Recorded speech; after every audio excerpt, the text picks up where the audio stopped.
They're designed to keep you healthy. Track your calories, your steps, and your sleep habits. I wanted to track my progress and see how much activity I really did each day. Sherry Glazier wore her fitness tracker for more than a decade, but recently, through here, it's definitely a dent. You can feel the bones and the tendons very easily in this one spot. she noticed this dent. I took it off one afternoon and I was charging it, and I actually just looked down and I was paying attention to my wrist, and I thought, wow, what is this dent that I have? And so I jumped on the internet and started looking around. She didn't find anything scientific, but a lot of chatter on blogs, and wondered if it was caused by Bluetooth. It would be readily syncing with the Bluetooth connection for maybe hours at a time, and I think that is where the issue started to come into play. Glazier reached out to us to get answers. Has it done any lasting harm? And the wrist is complicated. We took her questions to Dr. Chris Gall, an orthopedic surgeon who specializes in hands and wrist. We asked him about so-called wrist dent. I wouldn't say it's the most common thing that we see, but patients come in and they mention that they've got wrist symptoms, and sometimes they relate that to objects they're wearing or activity trackers or watches or bracelets or things. Dr. Gall says wearing your device too tight can cause compression. A lot of these devices now don't need to be removed as frequently, and so there's really no break or no rest given to the structures underneath them.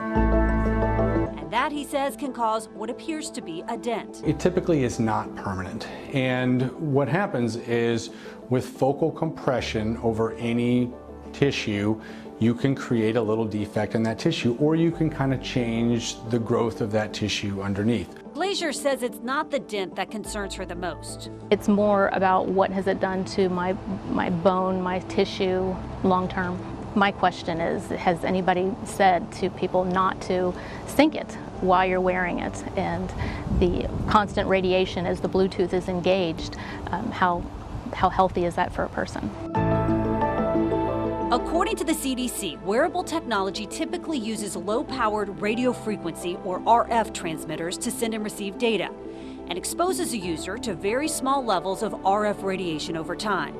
Devices sold in the U.S. that transmit this type of radiation can't exceed exposure limits set by the FCC back in 1996. But there's pressure on the agency to revisit those standards, since these devices have become ubiquitous over the last 26 years.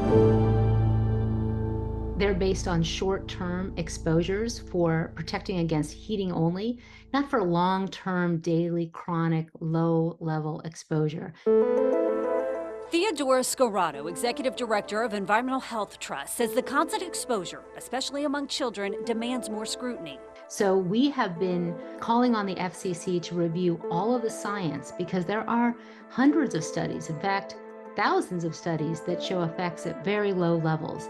Dr. Gall, though, says studies have shown that this type of radiation does not create cellular damage. There's no good evidence that that radiation or that those Bluetooth or Wi-Fi signals is causing any long-term damage. Although he doesn't think we need to worry about RF radiation from a wrist device, he does have a suggestion if you wear one.